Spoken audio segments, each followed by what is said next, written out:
The All Dress Podcast with Conor McKenna, Eric Macramella, and Sean Starr starts now. Yes, sir. Welcome to a new episode. It's All Dressed. The Canadiens have eliminated the Winnipeg Jets. Everybody's here. It is right now. We don't even know when the next game will come. The Canadiens, the last team in, started the playoffs 5 days later than the first team. The first team through to the third round, or I guess what they're calling it this year is the Stanley Cup semi-final. Hello, everybody. Welcome to the show. How's everybody? Do I sound okay? Yeah. You sound good. All Sounds right. good. A new location here. If you're watching us on YouTube today, my house is a disaster. Got a bunch of outdoor furniture inside. I got guys leveling my backyard right now, and my doorbell might ring at any second. So please don't be distracted or annoyed if that happens. You guys must be feeling good. Eric, you feeling good today? As predicted, as everyone predicted, as all the experts predicted, the Canadiens in the Final Four. Yeah, no, I'm feeling good. I've been watching these games in my backyard with one friend at a time, as per the protocols, and I'm having a great time. And this is house money, and I'm so proud of the way the Canadiens are playing. Sean? You know, I always have this line, old friend of ours, Martin Lemay, once delivered when we reacted to the Canadiens at the time trading for Steve Ott, Andreas Martinson, and Dwight King. And Martin Lemay's point of view at the time was a 10 on 10, I think, when Conor asked him about his level of enthusiasm and the job Marc Bergevin did. This is legitimately better than that. This is legitimately a 10 on 10 just for shock value. Forget how they got there. Just the shock of them being in the Final Four, 8 wins away from hoisting a 25th Stanley Cup is beyond my grasp, my expectation, my predictions. I'm legitimately a 10 on 10. Sorry, Dwight King. Eric, what's it like? The kids presumably go to bed. It's an 8 o'clock start. So what's it like telling them in the morning what happened last night? So my kids now are following daddy's lead, and they prefer to go dark in the morning, particularly Daniel, who's 7.5 years old. And so what I did today is we watched the YouTube summary of the game, but we stopped before overtime started. And then I let them see Caulfield's pass. And Daniel was beside himself, and he said, "Daddy, we're going to the semis." He was so excited. And this is what I love about these moments. So what I love about the Canadiens run in the playoffs here is it's giving me this wonderful opportunity on a regular basis to share these euphoric moments with my kids. I literally can't ask for anything more than that. Well, you know, it's funny because in an earlier taping of this podcast with the three of us, you were telling us that your boys' favorite players are like Connor McDavid, like the stars of the league. And so I found myself actually thinking about your family, Eric, yesterday watching the game as the Canadiens closed it out, right? Because I guess because I grew up as a Canadiens fan, I just like I want the next generation to follow suit. Like I want the fan base to grow and evolve and everything else. So when you said that, it resonated with me, right? Because it wasn't my childhood. It wasn't how I grew up. And so they win last night. They sweep the Jets, and I'm thinking about your boys. I'm thinking about you as the dad, right? As the Canadiens fan, and like this is how fans are born. This is how you become a fan, is cheering for a team's deep run, cheering for a team's success in the playoffs, ultimately hoping that they can win it all, right? So that this fan base can grow and not just be stuck with the guys who watch them annually have a parade down St. Catherine Street, wagging their fingers at the new generation. You don't know how lucky, right? I mean, I think it's important that this team does well so that the fan base can grow and that maybe your boys won't look at Connor McDavid as the best player in the world. Instead, they'll look at 14 and say, Nick Suzuki's Sean, my new guy. I mean, without a doubt, the Canadiens are the favorite team. Their godfather came over yesterday and asked them who their favorite players were. Nikki, who's 4, said it was Caulfield, followed by the entire fourth line. He said Armia, Stahl, and Perry. And then Daniel responded, his favorite player was the second line, Toffoli, Suzuki, and Caulfield. They're Habs fans, but we also want to make sure that we don't become homers. We want to appreciate the game of hockey, and that means by extension appreciating Connor McDavid, who does things on the ice that no one else can do. Yeah, including getting swept out of the first round. Up out of the Oilers, right? I think got swept by the Jets. Yeah. Oh, boy. And who then were swept by the Canadiens. Therefore, I don't know what they're for, but it did happen. It's winning. Winning solves everything. I know this is a cliche in sports, but think about 2 weeks ago. Think about today. Eliminating 2 teams in the span of 8 days now, the Canadiens, that's what they've done. And the reaction from Marc Bergevin there yesterday, I thought this was such a great illustration of this fan base, where they're at, as Marc Bergevin is euphoric in celebrating in his red suit. He's high-fiving, he's hugging, he's running downstairs, and he's giving all the guys hugs. We haven't seen him like that, maybe ever. And the closest thing was the really excited GIF of him that went viral years ago. Maybe it was when they beat the Bruins in 2014. I'm not sure when it was, but you all know, I'm sure, what I'm talking about. We haven't seen moments like that from Bergevin. And think about where he was at, where Ducharme was at 2 weeks ago, where they're at today. It's definitely a perfect illustration of what winning does for a hockey team, what winning does for a fan base. A general manager who was being the subject of scorn and mockery from huge swaths of the fan base, who again now is celebrating, and then fans are outside the Bell Center setting off fireworks and going off and doing all the things that they're doing. It's amazing what a little bit of winning can do and how much it can change. I mean, I don't want to harp on this, but the doom and gloom, down 3-1 to the Leafs versus the euphoria right now, the euphoria last night. Yep. You're rarely going to see a better illustration of a fan base or a sports franchise to have the feeling shift so much in such a short period of time. I don't think I've ever seen anything like it, to be honest. No, it saved his job. Saved his job, in my belief anyway, because like what you're saying, going back to the 3-1 deficit against Toronto in the first round, if you recall, guys, I mean, it was my point of view at the time, like how they played, how they performed, I think mattered to Marc Bergevin's future prospects as general manager of this team, Eric. And so they come back from that, then they sweep. They've won 7 in a row, and now they're 8 wins away. And what I saw from Bergevin yesterday was like a pressure cooker. Like, you guys ever watch Beat Bobby Flay? 30 minutes, you got to beat the best celebrity food TV chef. And so they cook these crazy proteins in a pressure cooker. In order to get the protein out, they have to release the valve. That was Marc Bergevin yesterday. Like, just this, everything's out.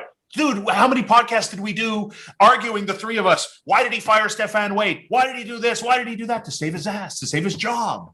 And that was the release of euphoria that his team has won 7 straight. And this guy, like, he's part of the team. He was like one of the boys yesterday. I don't think it can be understated that not only did it save Bergevin's job, and what you saw was a manifestation of great relief on the part of Bergevin. We'll have to get that suit dry clean for the 3rd round. But it not only saved his job, it may by extension have saved in part the franchise in the manner in which the franchise is perceived, because you've got a lot of guys under contract for a while: Gallagher, Anderson, Toffoli, Weber, Price. And so this is your complement. There's not much you can do to change this franchise. And if they had bat out in the 1st round again and played, and had, bat out after they lost in that really tough game 4, didn't look very good, this franchise would be looked upon in sort of a negative way for the coming season and beyond that, because it's like, well, you can't do much to improve this team. And so this is why this is so satisfying, I think, for the fan base, is that you have this complement of players that are playing so well together. And now we're seeing what they can really achieve as a group when they play together and buy into a system and figure out that system as well. And so it's really encouraging, and it leaves me feeling really optimistic for the future of the Montreal Canadiens. That and Cole Caulfield's hands, his quickness and speed, the way he passes. I don't know. It's his anticipation, his IQ, his maturity. It's just off the charts for a guy who's played 19 NHL total games. One more thing on Bergevin is just when you think about, right, you're the general manager of a team that wins 2 playoff rounds. You're going to be feeling good no matter what, right? Mm-hmm. But let's not forget that we all love the feeling of having been proven right after we were doubted. And it would be an understatement to say that this guy was doubted, that his vision for this team and whether they could be successful was doubted, whether it was those big guys on the blue line and whether that was an outdated concept, or firing Stefan Wade, or bringing in Dominic Ducharme. Is this guy over his head? Add all this stuff. And he may say all the right things. He may say he doesn't hear it. He doesn't listen. He doesn't read it. I think yesterday was another example of the fact that, you're at the very least aware of it, and how good that felt to see it it made me feel really good for the guy, to be honest with you. It really did, because and we've heard it said, I'm trying to remember now who said it to us recently on the morning show, but it was it was Gord Miller brought this up on Melnick in the Afternoon. He said he ran into Bergevin. I guess it was in the bubble last year. And Bergevin told him that he saw him in the gym, and he says, "Oh, you're back here, Gord, working out, right?" Because Gord had missed a day or two. They were seeing each other in the gym every day. And Gord's like, "Yeah, so I see you're back too." And he goes, "If I didn't have this release, if I didn't work out every day, this job would kill me," is what he told Gord Miller. So I think this is the sort of the other end of that spectrum, is that feeling of this job is killing me versus it's a nice thing to see one way or the other. Like he doesn't stop, eh? Like he doesn't stop. And I think that's also, I guess what really keeps him going. And it's interesting to hear that anecdote, because I can understand that, because he is so detail orientated. He is so like in control of his organization, from the smallest, what you and I and Eric would think of as meaningless detail. Like, you're bigger than that. Like, that's, you don't have to go there, but he is one of those managerial types that wants to make sure that everything is, I don't know if it's under his control, but at least he knows what's going on within the organization. I mean, this is a guy that fired the goaltending coach, right? And that made headlines. You have to, you got to give a hat tip to Bergevin, for putting Ducharme in place as the head coach. He saw something there, and it paid off. That extra day off between Game 4 and Game 5 of the Leafs, the Canadiens were able to practice a lot of the technical aspects they needed to nail down to be successful against the Leafs. It worked, but also bringing in a number of players to a team, bring them into the fold, to Foley, Anderson, Edmonston, Jake Allen, and most recently Gustafsson, and it works. And the team looks like it's operating as a unit. So a lot of things here have gone really well. I would say, I think it's important to note, though, that this Jets team, Conor, probably want to get to that next. This Jets team, didn't look particularly strong. They look terrible. But I just wanted to make sure, since when things were bad and when things are bad, the very same thing that Shaun just said about how Marc Bergevin is hands-on at every single level. I just, if we want to be intellectually honest here, if you're going to blame him when things are going bad, I think you have to give him quite a lot of credit when things go well. Absolutely. Well, I just wanted to add, because you're 100% right. And I know I've been critical of Marc Bergevin. I'll speak only for myself. And, we finished talking about like what I wanted to see in terms of the vote of confidence if he were to come back after he's had 3 different head coaches and has had many opportunities to right the ship and get the organization correct. I would still have that opinion. If they fluked it out and fluked out a la 2010, that Halak and they were a shot blocking counterpunch team. But I don't see that. I haven't seen that in the comeback against Toronto. I didn't see that against. I saw a team that was smothering. I saw a team that could counter. I saw a team that was great shorthanded. I saw a goaltender who was good when he needed to be. So like, it's legitimate. It's full on legitimate. Like, we went through other playoff years, other conference final bursts, and like, you can pick like, fluky here, shouldn't happen. It won't happen again. I'm sorry, like, since 1-3 to now 7 straight victories, it's, in my eyes anyway, a total legitimate third round berth. The Canadiens absolutely dominated the Jets. So, yes, exactly. It's not as if Jets didn't look great, but the Canadiens, man, they look great. Exactly. Put Winnipeg. Yeah. That's it. I mean, Winnipeg, look, they had just swept the Oilers. I know there was 3 overtime games there, but they did. These guys. Hello. I'll tell you. There's a note on the thing that says, "Do not ring the doorbell," all caps, every time. In English. And is the French version in bigger? Is it in bigger make font? sure, Conor, it's got to be 75%. Right? So big French, small. Maybe he was offended that there was no French. There was no translation. Maybe. Normally I'm napping at this time. That's why. So, but the Canadiens, yes, the Jets look terrible. Lucy, please stop. It adds texture to the podcast. That's our sidekick. Oh, it's a good Introducing girl. Lucy Schaefer. Bro, that's her home, man. You don't come You don't come knocking on my door. Lucy is the protector. But the Canadiens made them look the way that they did. This team had been pretty good. They gave it to the Habs during the regular season, but what were their weaknesses? The blue line was not good. No. The Canadiens made them look Bad. These are the same guys that shut down Draisaitl and McDavid last round. Oh my God. Please, Lucy. Stop. And Connor Hellebuck, he looked okay. You know, he had a good series, but his defense hung him out to dry. When they needed goals, they were able to get them.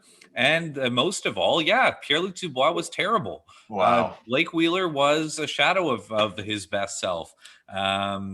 Kyle Conor, who killed the Canadiens all season, was not a factor here. That's the big one. That is the result of what the Canadiens did to those guys. They didn't forget how to play hockey all of a sudden. They got physical, they got them off their games, and they made them look the way they did. And of course, I know there's no way of proving this definitively, but that's what I choose to believe.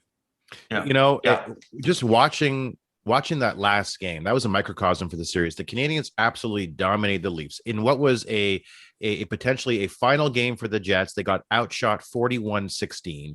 They never held the lead this entire series. You were faced with defensive breakdown after defensive breakdown. What was really staggering to watch, particularly in game 4, were the very few number of zone possession exits. That is, the Jets exiting their zone with the puck rather than getting it out, right? I think in game 3, on Perry's first goal of the game, they had 6 defensive breakdowns, and 6 times they were not able to exit with the puck. The Canadiens were all over them. And yes, the Jets, I think it starts, Shaun, from my standpoint, with the Jets D. They simply were not strong enough. And if your D can't transition out, can't control the play, then your forwards suffer. Absolutely. And I don't buy it just because DeMello was out. Look, Petrie was out last night, and the Canadiens were firing on all cylinders. This was the Canadiens absolutely dominated the Winnipeg Jets D, and once you dominate that D core, everything kind of falls into place, Shaun.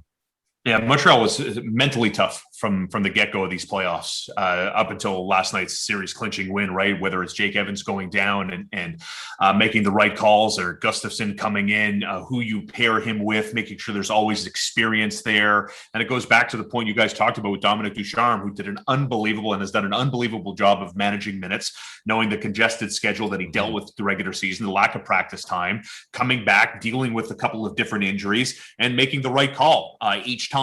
So it's a total compliment to the coaching staff and to the players for buying in, right? Because you could be littered with excuses. And the fact that, you know, if you based your take on the regular season and how Winnipeg at stretches dominated Montreal, it's why I'll use the word baffling that the Canadiens swept the Jets out of the second round, because Montreal's smaller forwards always got interior pressure on Hellebuck. They always got to the rebound. They always outcycled and won more battle boards than they lost, which again, if you go back to the beginning, Winnipeg's the big team, big defense, Vezina Trophy winning goaltender, big forwards who can hurt you, guys who could score. Pierre-Luc Dubois was on a bloody fourth line yesterday. That's where he was yesterday. And Montreal beat him in the boards. They beat him on a scoreboard. I mean, nobody. Oh, come on. Who saw this Jets here? In their final period this season had a total of 5 shots on net. That's in the third, not in overtime. The 5 shots on net. Embarrassed them. They embarrassed them. Complete domination. Domination. Yep. Yeah, that's it. That's all. Paul Maurice got schooled by big baby by Dominic Ducharme. Sheldon Keefe, the Wonder Boy, got totally schooled by Dominic Ducharme in the first round. He adjusted. Keefe was never able to readjust or adjust to his adjustments, and the rest is history. So hey, listen, this is it. Enjoy it. I don't know what's going to happen next. We don't know. We're going to watch and wait and see what happens with Vegas and Colorado. If you're a Habs fan, you hope that they beat the hell out of each other for the next 2-3 games, and then you take it from there. And all you can do right now is just feel really good after this. Think about this rapid fire run that the Canadiens have been on now for going on months, playing every other day, playing 4 games in 7 days. There was the little layoff before the playoffs started. And now again, it's been rapid fire. And now they've actually got an opportunity to just sit back and watch and wait, get prepared, lick their wounds, and hopefully come back at it full force next round. Same goes for the fans. Drink it in. Moments like this are few and far between as a sports fan, especially long-suffering Habs fans know this. You're well within your rights to feel great, to enjoy it, and to make some memories in the days to come. You know, let's also, Shaun, really quick, let's also talk karma. Karma. Cobb, Oh, boy. and karma. After Evans went down, Cobb said it's not like he's on a respirator. What happens in overtime? He gets his pocket picked by Caulfield. That, Sean, that is karma, and that felt really great. I was really happy. Delicious. Goes down. Hey, Eric goes down smooth. Huh? Doesn't burn the pipes on the way down. Goes down nice and smooth. So Colorado minus 145 on the money line today to take back the lead in this series at 9:00. They'll play Game 6 Thursday, also at 9, and if necessary, Saturday at a to be determined start time. If that series does go the distance. So they'll play today, they'll play Thursday, they'll play Saturday if we get a 7th and deciding game. And hopefully, like Conor said, they play overtime tonight. They'll do it again on Thursday and then go to quadruple overtime on Saturday and let the playoffs start the third round on Sunday. Perfect. So what's the dream scenario from a Habs standpoint? Is it you get Colorado and the demons of the Carey Price trade in round 3 and an opportunity to exercise them? Is it that you get Vegas and Max Pacioretty, former captain, the storyline that goes into that? So first things first, what's the dream scenario for the next round? Oh boy, I mean that's such a tough question. You know, the Avs I think are more fun to watch. They may be better fit for the Canadiens. But ultimately, these are two really good teams. And that's why I'm very sad that they're playing one of those two teams. I would have preferred the Bruins or the Islanders, Sean? Yeah, I'm going to go Pacioretty for the more recent storylines. I think he's going to get booed out of the building. Hopefully there's going to be maybe 5,000 fans there if they do get Vegas, if they double up the occupancy. I don't know. It's what I'm hoping for. I do think, and Conor and I finished the show this morning on TSN 690 talking about this hypothetical, and we're both on the same page. I think Colorado's a better matchup. Like if you're hoping as a Canadiens fan, like what's the easier task to 4 wins? Is it Colorado or through Vegas? I think it's through Colorado. I like the skill matchup. I like the lack of experience on defense. I like Philip Grubauer less than Marc-Andre Fleury.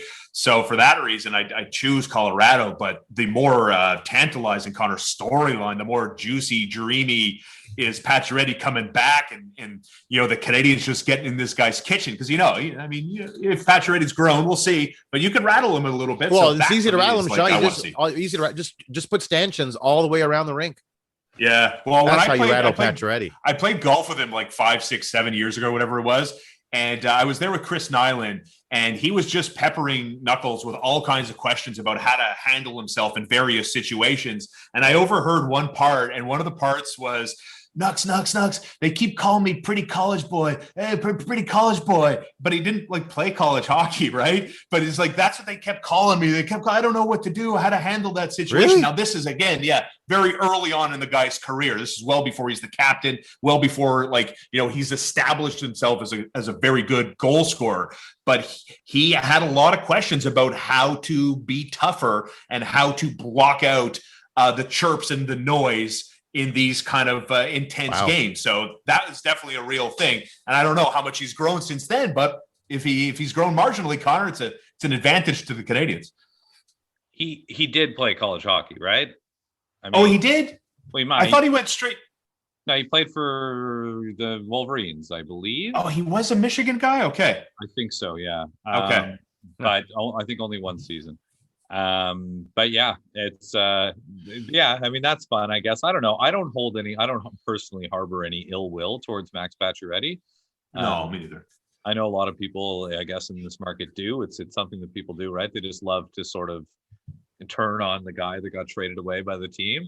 But again, this is a long way away, and we have plenty of time to think about it in the meantime. And then, of course, there's the possibility of the Bruins in the Stanley Cup final. Yeah, that would be something. Anyway, what about last night? In second period, Carey Price gives up a couple. All of a sudden, it's 2-2. What's your worry level at this point when things look like they may be slipping away? Eric?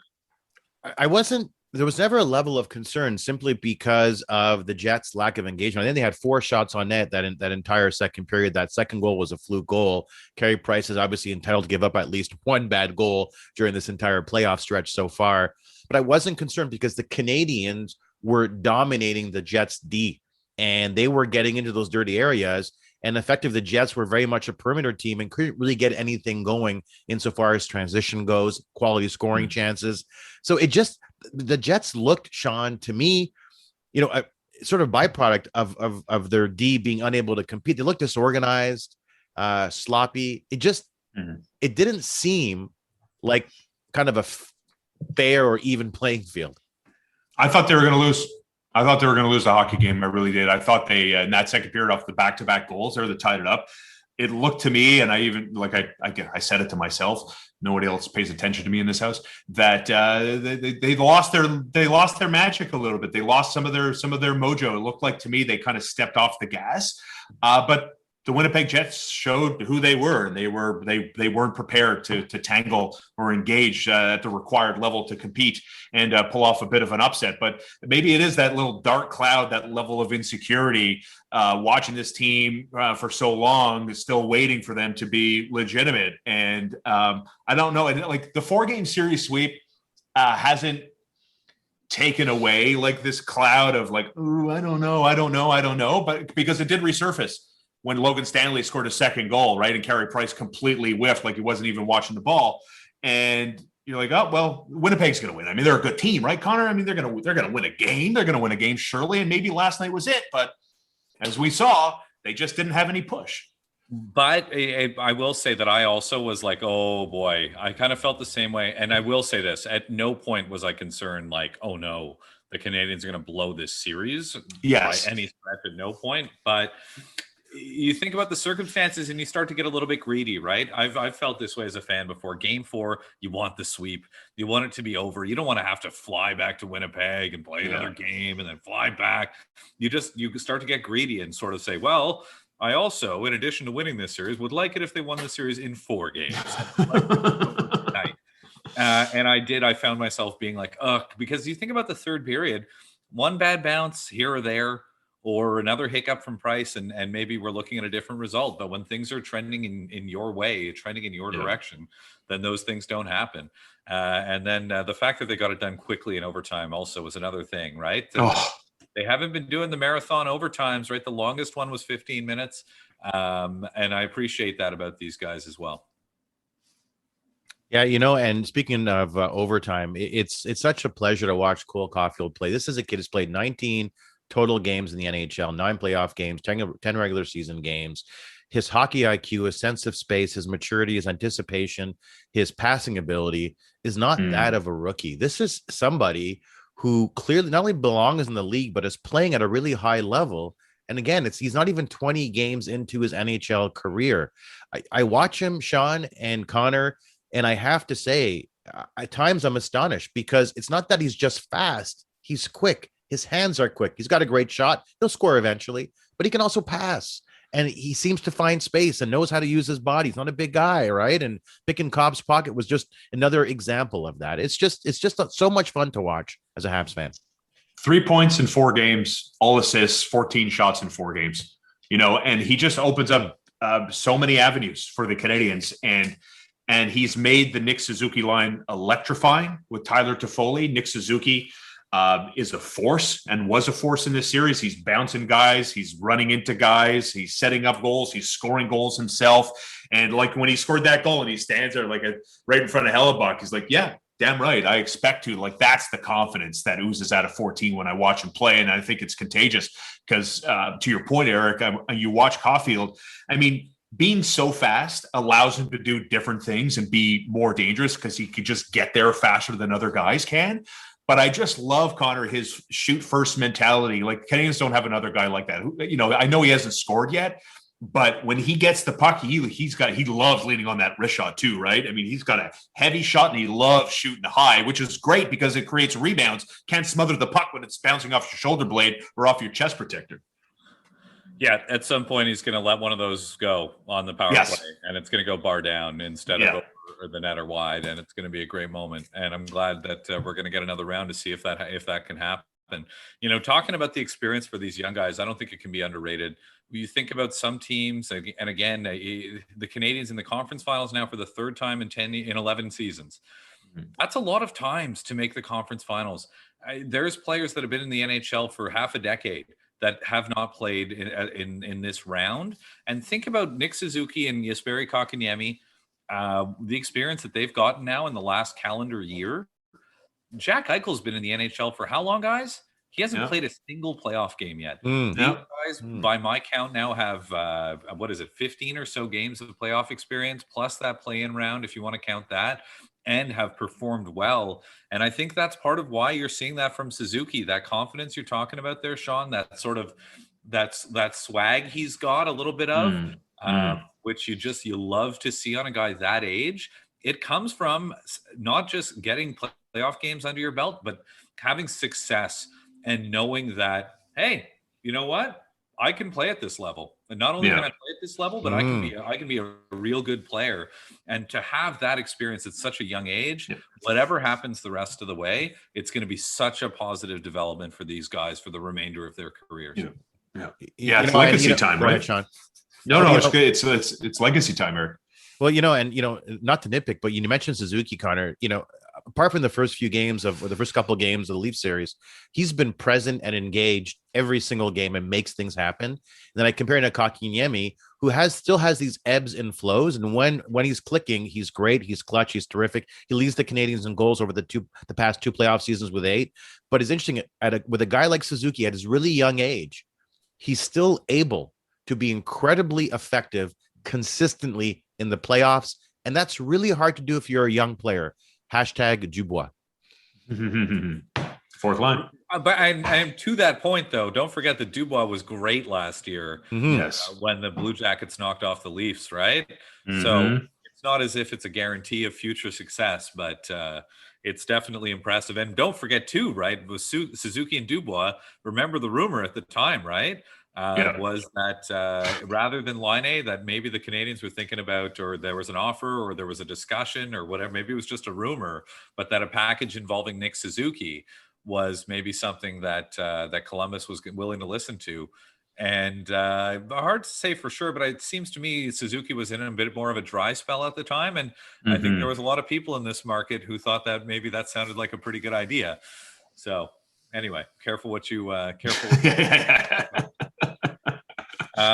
All right. I'm trying to think if there's anything else in particular on the Canadiens. Caulfield, I think, it can't be overemphasized what a difference he's made, not just in what he's brought, but for the other guys. Right. Remember, Toffoli couldn't get unglued there early on and was struggling. Suzuki was up and down, but now he's it seems to me has been sort of consistently, if not dominant, then very, very solid every time he's out there. And the common thread there is Caulfield joining that line, and it's brought us stability in a way, it seems, to every one of the 4 lines that they've got there. It's almost like he was the missing piece that made all of the 12 forward pieces fall into place. It just seems like they're if we bring it back to Kotkaniemi a little bit, who's like turning into like a mini-me Corey Perry kind of style player, that you're still waiting. I don't know how you guys feel, but like Josh Anderson, just waiting for him. Like, he had that great opening game against Toronto to start the playoffs. And since then, and I don't know if that's a byproduct of not having a player like Suzuki as his centerman, knowing that Armia, Perry, and Stahl have been very good together, great at creating turnovers and havoc in the offensive zone, that Josh Anderson's got the speed and the skill. I don't know if he's got the right sentiment for the job. To me, he's missing that one little extra ingredient that would, I think, put the Canadiens over the top, but they'll have another series to figure that out.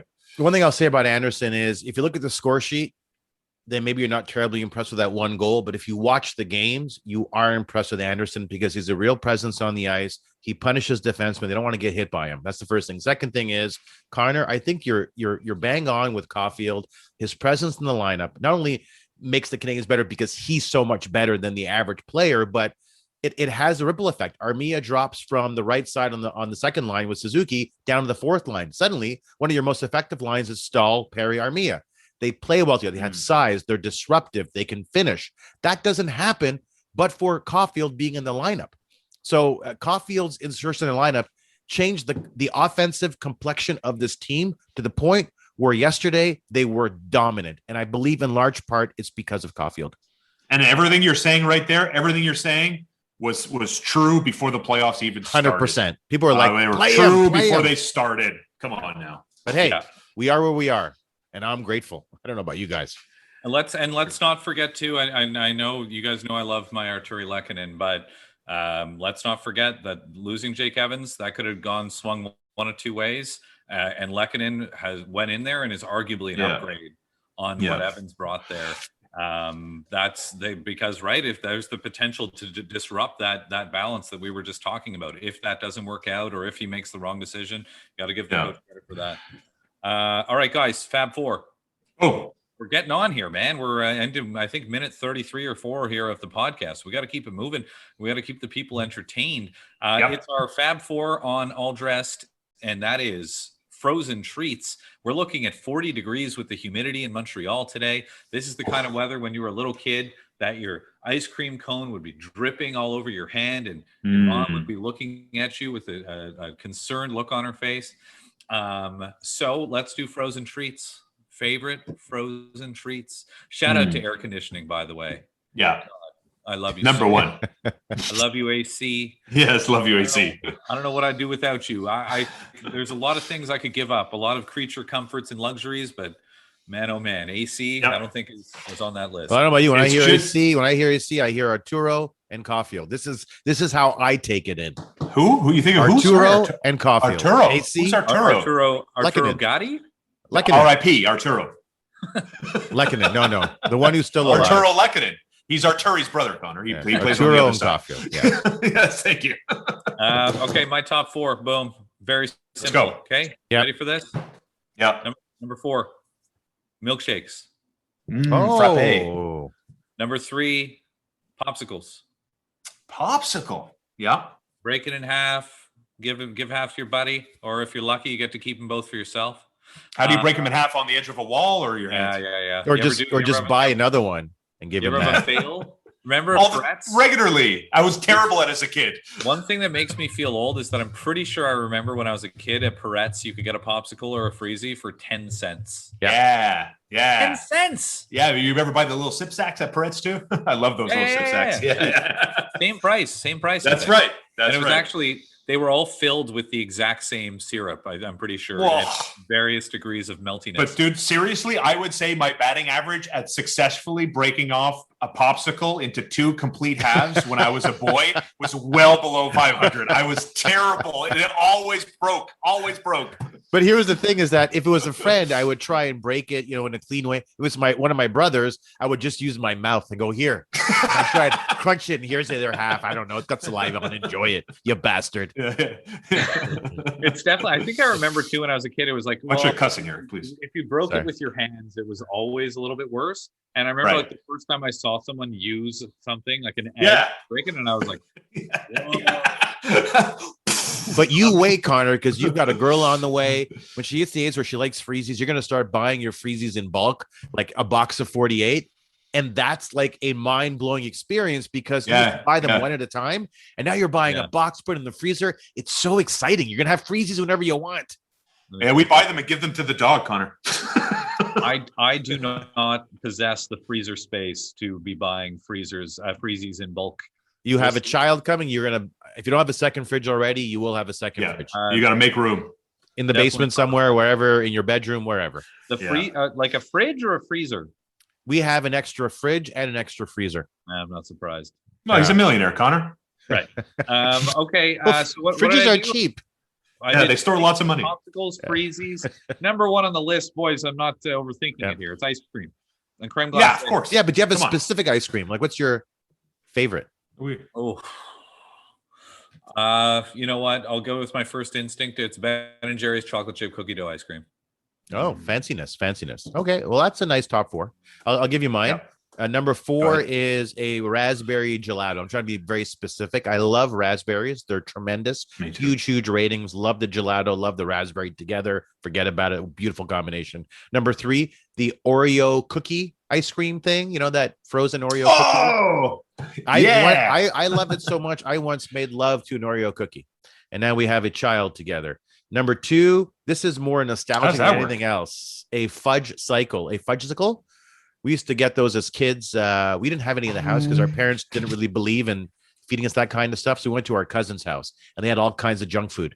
And so that was top of the list. And number 1 on my list, I love this stuff because the last bite is, oh, there you go. Fudge That's bars. it. The last bite of number one on my list is as good as the first bite, because a little piece of chocolate at the end, and that's the drumstick. The drumstick with the nuts, the vanilla ice cream, and then the chocolate inside at the very bottom. My son is allergic to peanuts, so I can only have one, once or twice a year if I'm in another city. But I love drumsticks, so that's number one. It's for you, list. Eric. Thanks, my man. I love it. It's for you, baby. Love these. Fudgicles didn't make my list, but the Oreo ice cream sandwich did. But number 4, it's some of my. I got 3 drinks on my favorite frozen treat list. Frozen drinks. I love frosé and I love vodka lemonade. I was drinking those all the time when I was in Nashville a couple of summers ago. I love vodka frozen lemonades. The Oreo ice cream sandwich is the king of ice cream sandwiches. That's number 3. I love cafe cremas. There's a couple of good Italian shops that do this. It's almost like a Tim Hortons ice cap, but a billion times better. Tastes more like a frozen espresso. And number 1, it's ice cream. It's ice cream all day, every day. Yeah, easy peasy, pistachio, Rocky Road, regular, just double chocolate, no problem. Get out of here. Strawberry ice cream, you're last on my list. Easy list. Boom. Lickety split. Man, I did yesterday. I picked up a Frosty because we had 99 cents. Yeah, exactly. I don't know if you're going to get a better value than a 99-cent Frosty. Just you better eat that guy fast when it's 40 degrees with the Humidex, I'm not sure when we'll be back, but we'll be back before the next round. And thank you, guys. That was a lot of fun, as always. Thanks for supporting the podcast. Please rate, subscribe. Comments are always appreciated. If you've got frozen treat suggestions, egregious omissions you'd like to remind us about, please let us know in the comments. And we'll talk to you again soon. Ciao. Love you.